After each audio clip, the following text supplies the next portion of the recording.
Sathyajothi films பிரம்மாண்ட தயாரிப்பில் தனுஷ் நடிக்கும் கேப்டன் மில்லர் உலகமெங்கும் வெற்றி நடை போடுகிறது. அயோத்தியில் ராமர் கோவில் வரும் 22ஆம் தேதி திறக்கப்படுகிறது. இதையொட்டி பிரதமர் மோடி 11 நாள் நோன்பு கடைபிடிக்க தொடங்கியுள்ளார். இதனால் பிரதமர் மோடி பல்வேறு உணவுகளை தவிர்த்து விடுகிறார். சமீபத்தில் பிரதமர் மோடி கேரளா சென்றிருந்தார். அங்கு திருச்சூர் அரசு விருந்தினர் மாளிகையில் தங்கினார்.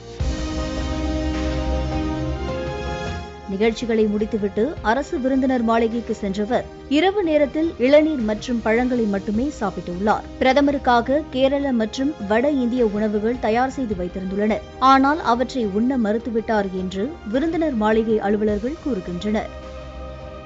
மேலும் பிரதமர் உறங்குவதற்காக கிங் சைஸ் பெட்டும் தயார் செய்து வைக்கப்பட்டிருந்தது.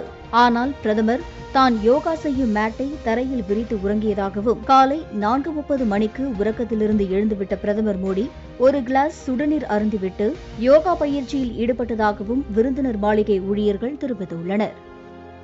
சத்யஜோதி பிலிம்ஸ் பிரம்மாண்ட தயாரிப்பில் தனுஷ் நடிக்கும் கேப்டன் மில்லர் உலகமெங்கும் வெற்றி நடை போடுகிறது.